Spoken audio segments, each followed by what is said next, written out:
Season 14, the Occasional Podcast, Episode 8. HiFi highlights, best of show.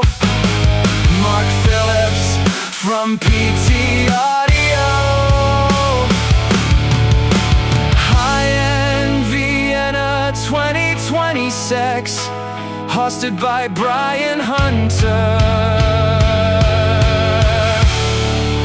The Occasional Podcast.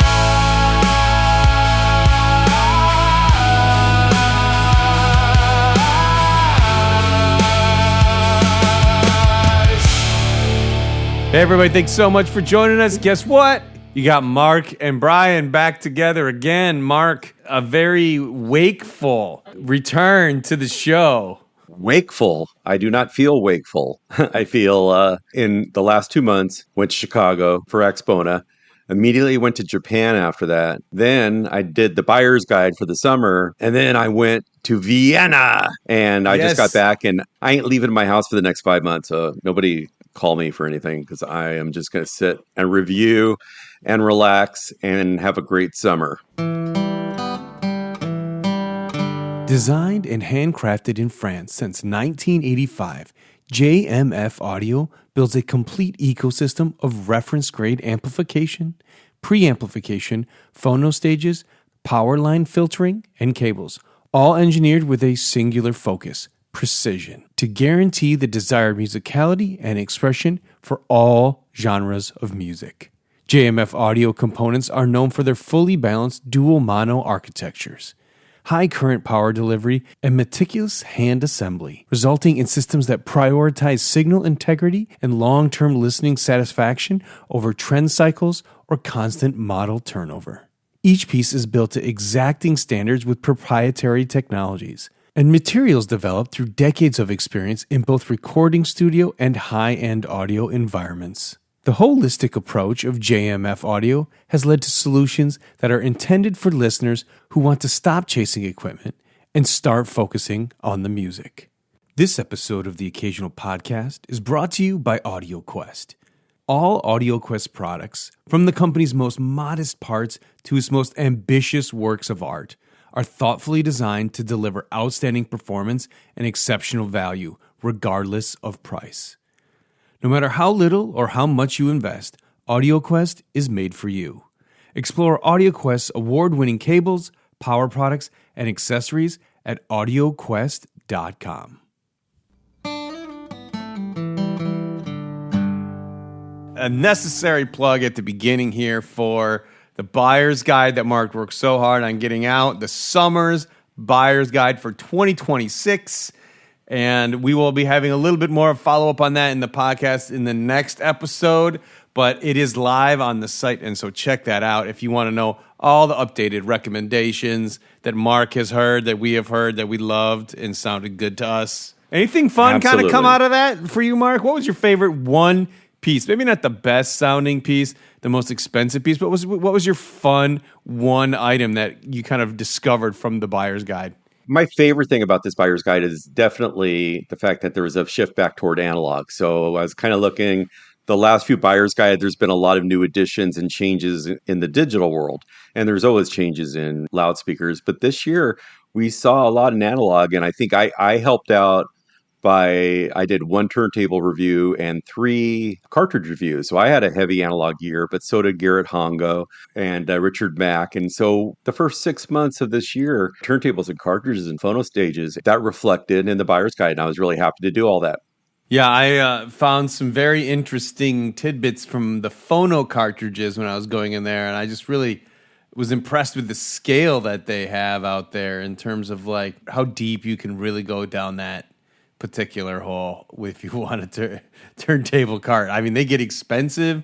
It's so interesting for such a tiny little piece of the puzzle, you know? It is, but I also think that phono cartridges, they can add the most flavor to an analog rig. of all the things. I kind of think of DACs are similar in the digital world. That's where you're tuning it to your taste, depending on your preferences, because with a DAC, you just listen, you go, I like the sound of this. This is a good sounding DAC. And that's usually how we judge the DACs that we want to be with. Not so much specs, because that goes crazy, but it is just, do I like the sound of the stack? Well, I feel the same way about phono cartridges, and for, obviously a lot longer. Maybe you're getting a little bored. Maybe you want something a little different. You want to try something in your analog rig. You know what? Cartridges is a pretty easy way to do it. Generally, even though you are right, the prices are getting crazy. I reviewed 3 cartridges, including the Hana Umami Black, which is $11,500, which qualifies as the most expensive cartridge I've reviewed. I know there's a lot more expensive cartridges out there, but that's the most expensive I've reviewed. I have a piece of news is that I just actually this week in Vienna purchased a new cartridge for myself.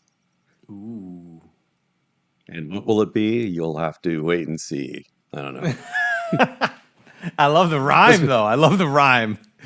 Just let's build up some suspense. Let's make this colorful. What did Mark buy? Yeah. But I bought a cartridge. It's a combination. It's also great value because I'm not rich. Got a cartridge that is the highest level of cartridge I've used for an actually surprisingly affordable amount. So stay tuned for that. You'll find out right after the Vienna coverage is over. You'll see a review on that one. So, yes, the subject of today's podcast, you just mentioned the new Vienna show as part of what used to be the Munich show. There has now been moved to Vienna, Austria, which I have never been, but Mark bravely traversed. I went first time. So this year I went to Japan for the first time, and I went to Austria for the first time. We're making him a very worldly person, like literally all over the world.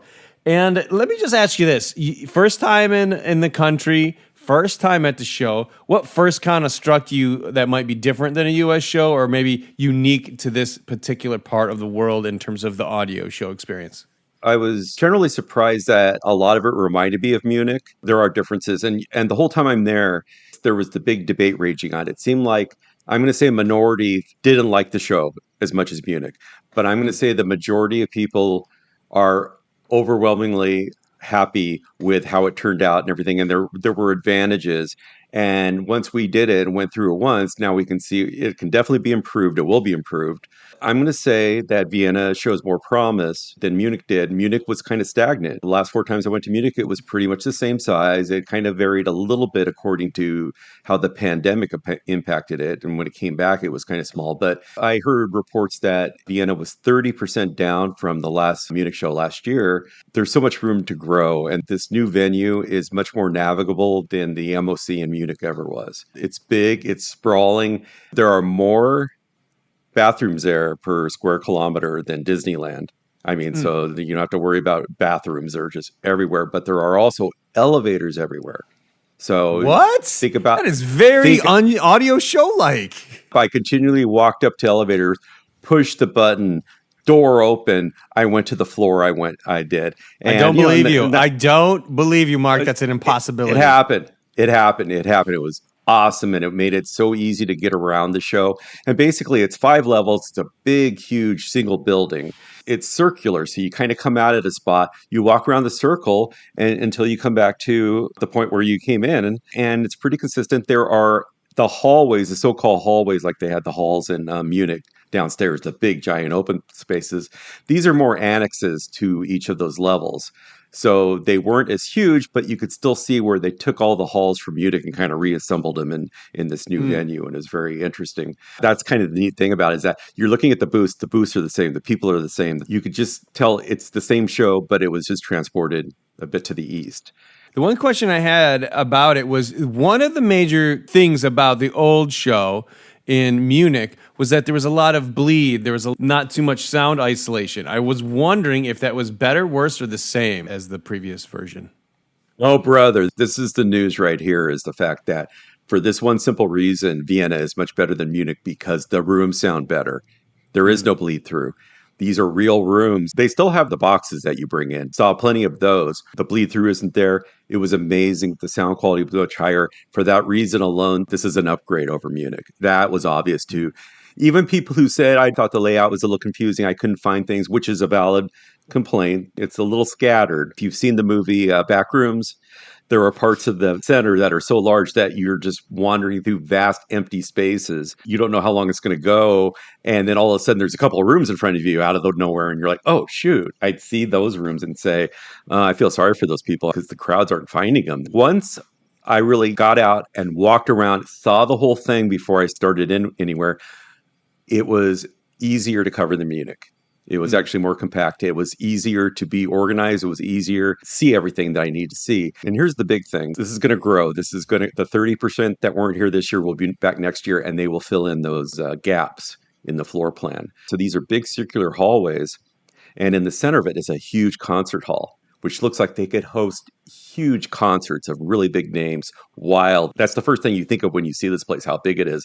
And you say, we could have really big concerts.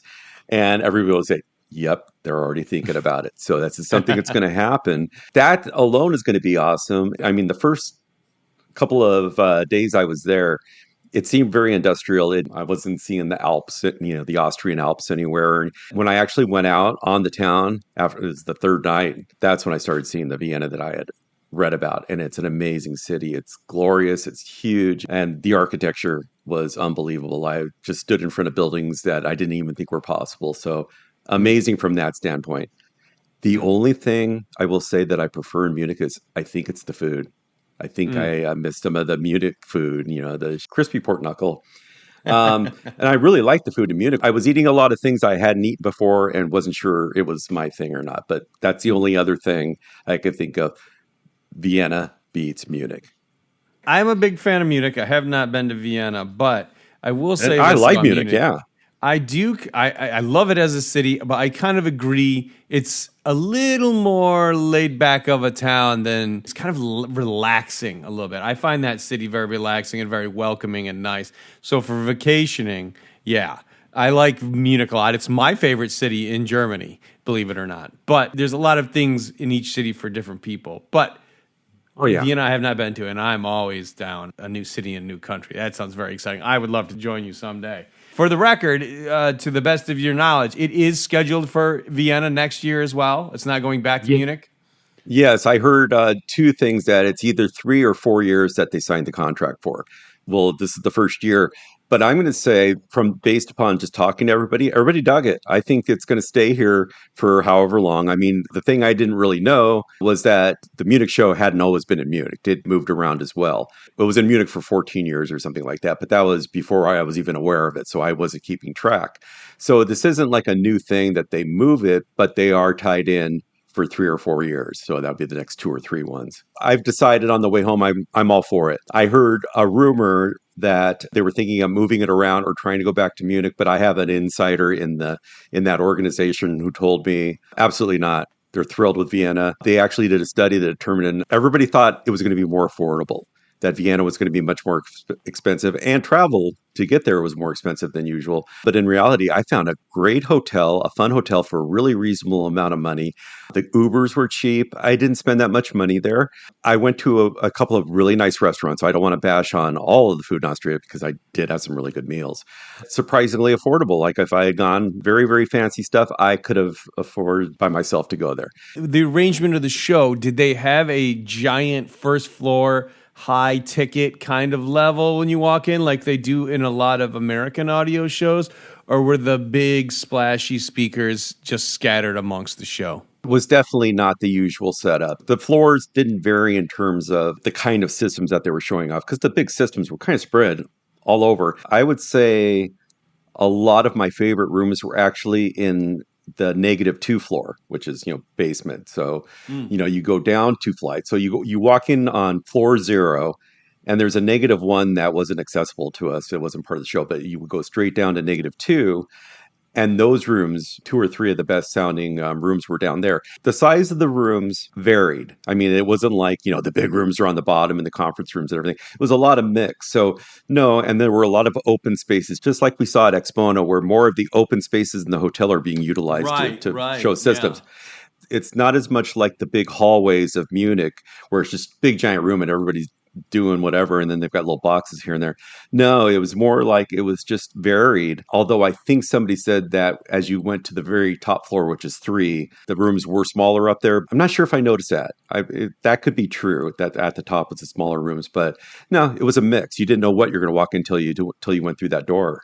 Was there, to your knowledge, any new or really interesting high ticket items that came out of it? So if we think about it in terms of just Big splash, big ticket. What was the hot news if you have a lot of cash to burn? It's nothing new, but there are traditional rooms at the high end show that are known for being huge spectaculars. I'll tell you right now, my favorite room in Munich is always a specific, very small room that draws you in. The big rooms, they're kind of there. So you always have the ESD room. ESD's from China, and they always have the wildest, most expensive, craziest systems, huge horn speakers. Yes, the horn speakers. I usually don't find it to be one of the best sounds at the show, but it certainly is ambitious and exciting and fun. They're really refining the look of their electronics into, it used to be all these little boxes everywhere, and they look like they were encased in marble and stuff. Now they're kind of combining them into bigger boxes, so you're having more of like a big integrated, and you have a big universal transport and that sort of thing. So you see a lot of that. The speakers are still huge. They have the Super Dragons. I last saw them. I was last in Munich 2 years ago. They were 900,000 euros a pair, but it's a huge system with several structures, all big horns.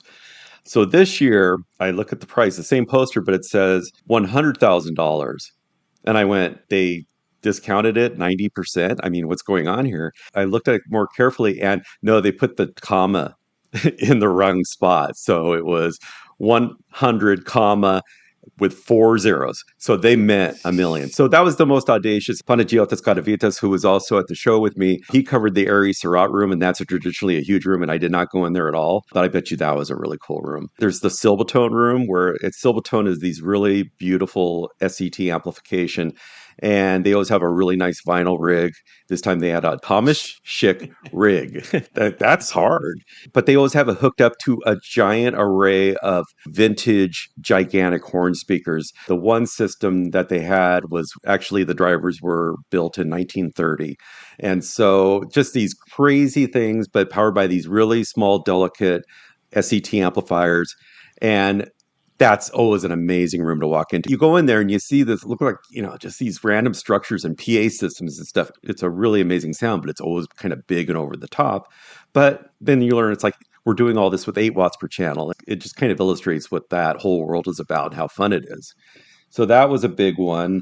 Cesaro is his company makes horn speakers, and they always work with Mark Doman. So Mark Doman had his new big turntable out there. But the thing about these speakers, the Cesaro acoustic speakers, is that they're monstrous. They're just like I was talking about Silvertone. They're just these monstrous, huge towers. There's multi-pieces to them.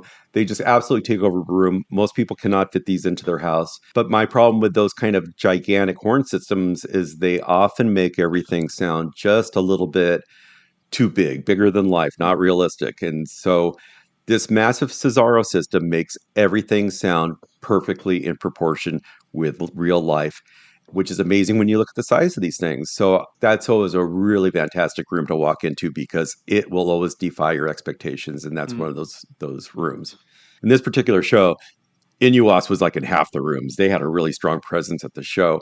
But going into the main one, when they did their A/B comparisons that are showing the new improvements that they're making in the play of the old or whatever, they always have a fantastic system. They're fantastic curators in terms of showing off their own product with other ones that show off all the strengths. I always go into their room because we love Inuos, but also because they show off systems and they assemble systems so carefully, because the differences they're trying to show, it's important that you're using it with great equipment in order to hear these differences. This one was EMM Labs and Karma speakers.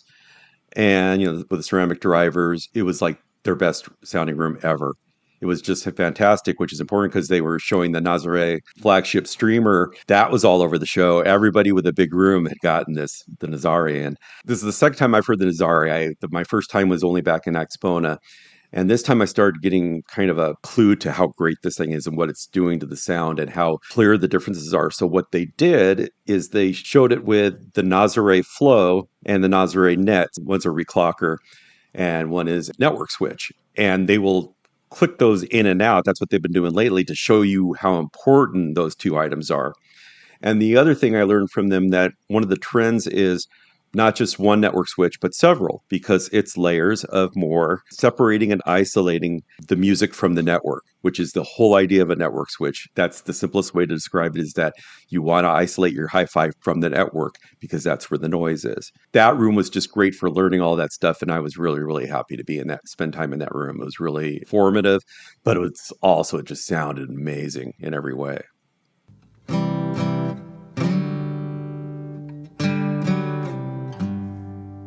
Today's episode of The Occasional Podcast is sponsored by Border Patrol Audio Electronics, makers of the 300B tube amplifiers and the non-oversampling DACs. Hand-built in Virginia, USA, each Border Patrol product enjoys the benefit of owner Gary Dew's more than 35 years in the audio industry. Border Patrol's latest product, the Zola DAC, continues the brand's reputation for crafting natural and organic sounding DACs and promises refined, musical, fatigue-free listening for hours on end. Find out more at borderpatrol.net. That's www.borderpatrol.net. Tired of audio reviews that sound like they were written by robots? Us too. For the last 15 years, Part-Time Audiophile has been an open revolt against boring. And this year, we're doubling down. We have a brand new look and a brand new name, but the same old attitude. Find us at pt.audio for all your turntable throwdowns and amplifier face-offs. Great sound meets good times at pt.audio. Today's episode of the Occasional Podcast is sponsored by VAC, the Valve Amplification Company.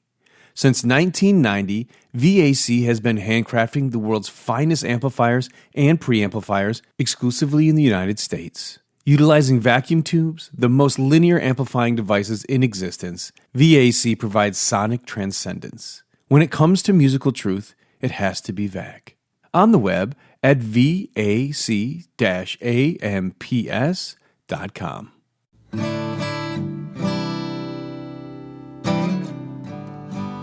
Were there any kind of standout budget options that you got a chance to hear? These high-end shows, budget's a little bit harder to categorize, right? Because budget, I think a lot of people assume something that everybody can afford. Maybe it was something that you have to save up a little bit for, but on the other side of the spectrum, let's just say, was there anything that kind of stood out as a great value in your opinion? Well, Chesky Audio was there. So I saw the Chesky Audio room and I just felt so happy for him. The room was packed. Very affordable speakers. He's been on the show. I want to plug the show. He's been on the show. Go ahead. I don't want to say I heartily endorse these speakers. I think it's fantastic. It's got to be no more than 19. When I first met him, he was 18.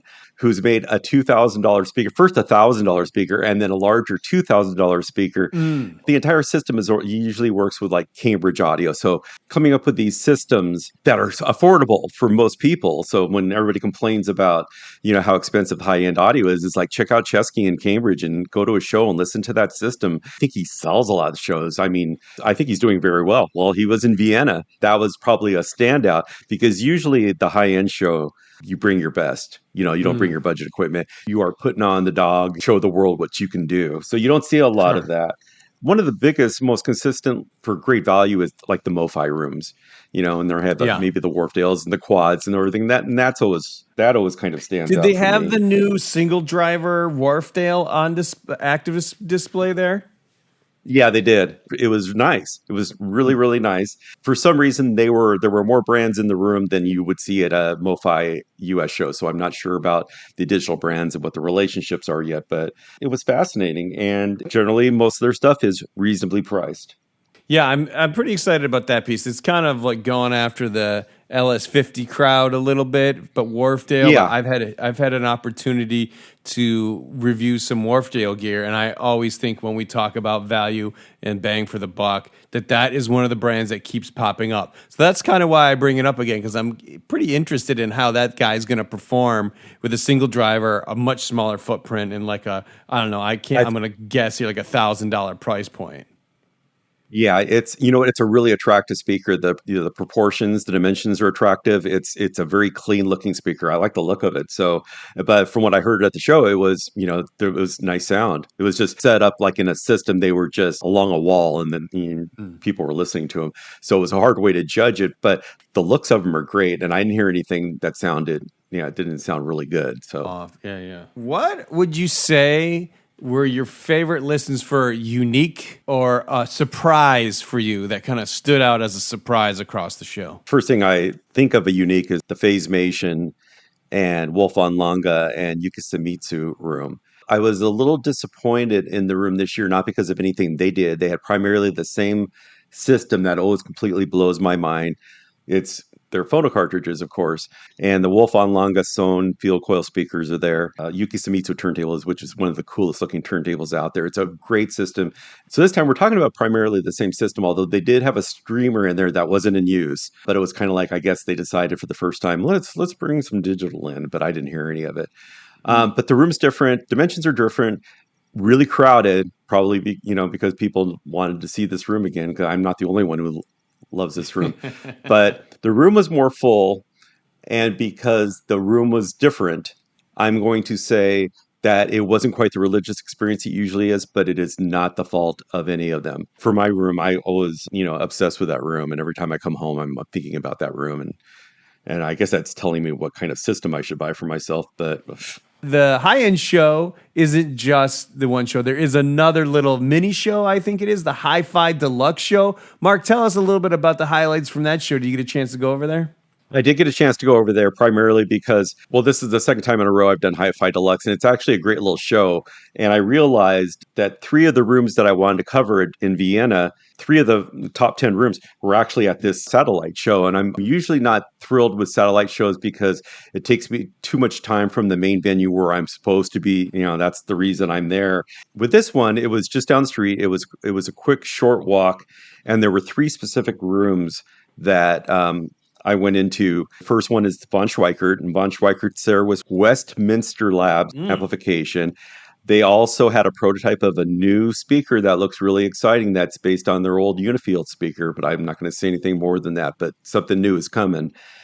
And they had a Reed turntable. The sound panels were from a guy who was actually a recording engineer and who designed his own panels. He was playing his own recordings, LPs, and I got one from him.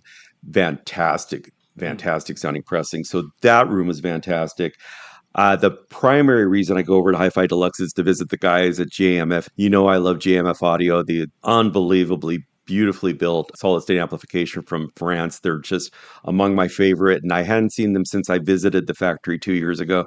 Had a great time with them with their full JMF system, the big horn speakers, and I just found out that transport, that amazing digital transport, universal transport that they sell, they're finally starting to sell them in the United States. So that might be some big news.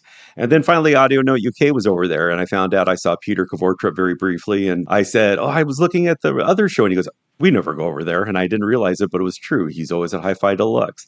So those 3 rooms were absolutely worth going to. And there were other rooms I didn't get to because I had to get back to the main venue.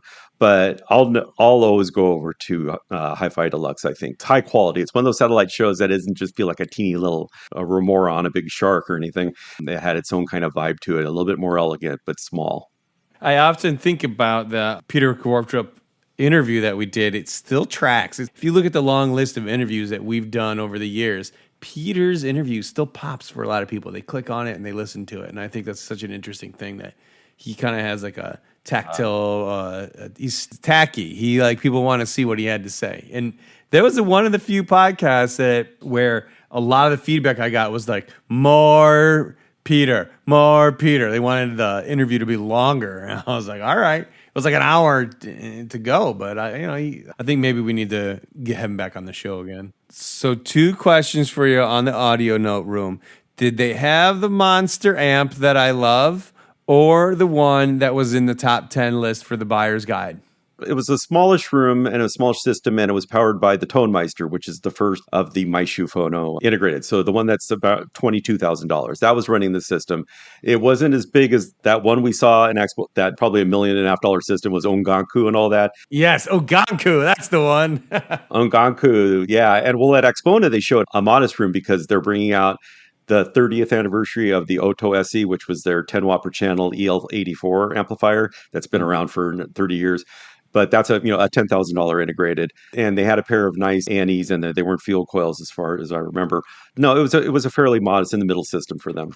So Yeah, they make a lot of high-end stuff, but boy, some of this stuff looks great. And especially the Anganku that we saw, I just saw it on the ground like, oh my gosh, I'd like a pair. no, you don't need a pair. That's a stereo integrated. No, I need a pair for 2 different rooms, Mark, for 2 different rooms. Got it. For your bedroom system, $158,000.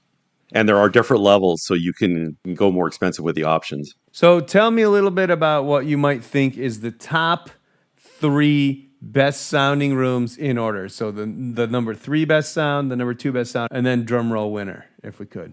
So as I dig into my and do my show reports, this is prone to change always, but unlike usual, Brian and I usually do this podcast while we're still at the show. So after we do our podcast, I might go out and visit a few more rooms, and all of a sudden, everything changes, which is actually what happened at Expona when I heard the audio speakers. My mind might change as I'm going my reports, but I will give you fresh from the show, still jet lagged. I will tell you what I think my top 3 are, and we'll start with number 3. And this is an interesting room. This is Wilson Benish and Ypsilon. And this was a room where Wilson Benish used their reference 2-way stand mount monitors, and they sounded amazing. They're really funky looking. They're very elaborate, but it's a stand mounted 2-way bookshelf monitor, and it sounded like a big speaker. But it had an amazing Ypsilon amplification from Greece. They had turntables, but they were using the same Inuos digital rig that I was using, the Zenith Next Gen. So it's kind of fun listening to what I use as a reference right now and hearing in this room with this fabulous stuff. Oh, and Wilson Benish has their new turntables. And the original Wilson Benish turntable was one of my favorite ever. They stopped making it. It was called the Act 1. And I don't know why they ever did it. They went to the full circle turntable, which was a lesser turntable. And then they seemed to stop making turntables and focused on speakers and everything for a while. And they make great speakers as well. And now they've come out with this one. They came out with a super turntable, and it's several $100,000. I know that.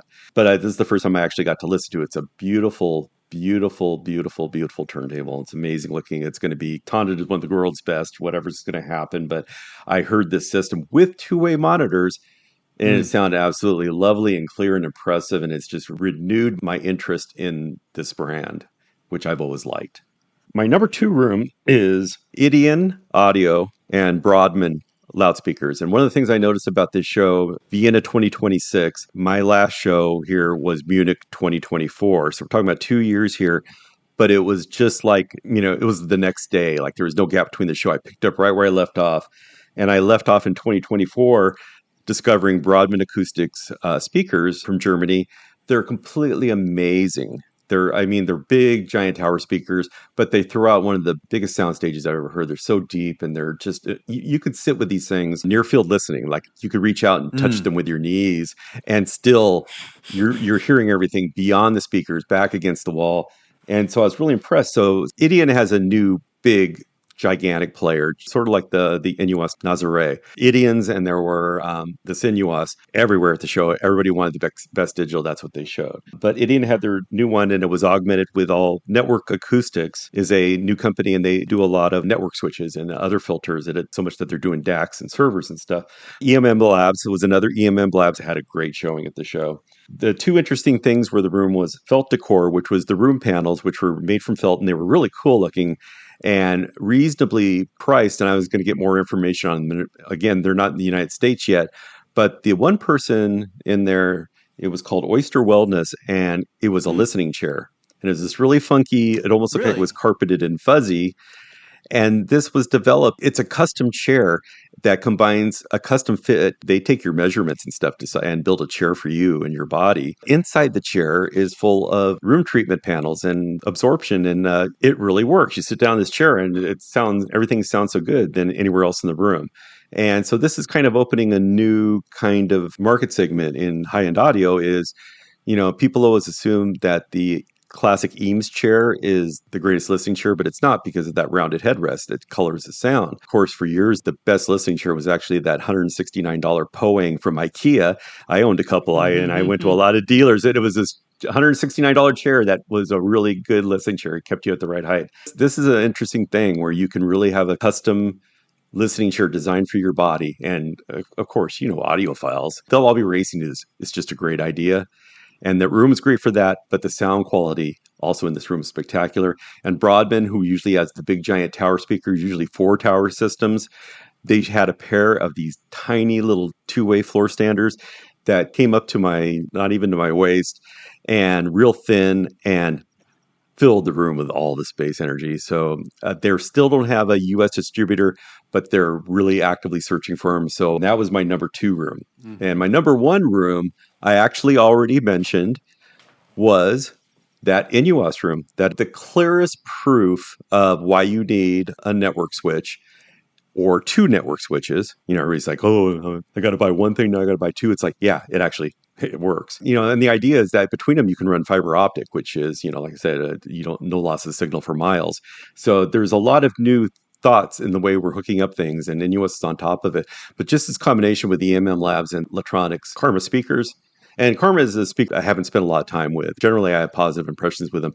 But this system, the way it was tuned, the way this room was built, it was one of the box rooms that are custom in that they bring in. It was extraordinary sound. And I kept saying, your rooms always sound good. This might be the best one.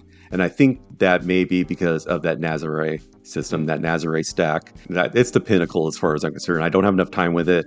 I'm trying to get a review sample in from Mohammed Samji with his big Wilson and D'Agostino system. I'm going to say that was the best sound of the show. First time I've given it to NUS, but it's unmistakable that this was just an enlightening room that teaches you so much about what you're listening for. And so that's it. Woo-hoo! Marc's back.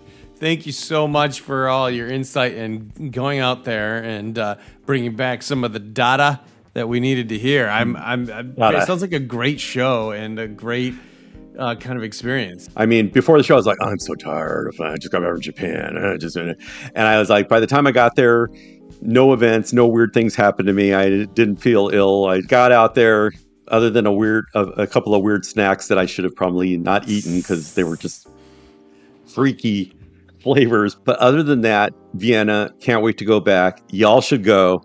Don't worry about hotel, great, affordable, or you could really Ritz it up. There was a Ritz-Carlton down the street, so it's not too expensive. All the negative things you heard about the show before, none of them true. I enjoyed Vienna. Next year, we'll see you there. Thanks again, Marc. Appreciate you greatly. All right, man. Thanks.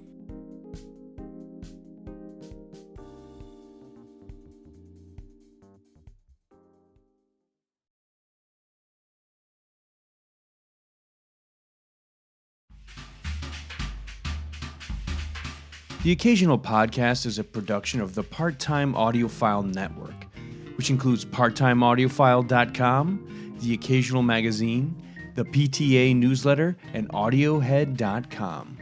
You can stay in touch with us on Twitter, Facebook, Instagram, and YouTube. The Occasional Podcast is produced and hosted by Brian Hunter, executive produced by Scott Hall at PTA Productions. The Occasional Podcast and its original associated music is monitored, mixed, and mastered on the Focal Trio 6 BE studio monitors. AI songs produced by Udio.com. If you haven't already, please subscribe to the Occasional Podcast on iTunes, Google, Spotify, or wherever your favorite podcasts are downloaded.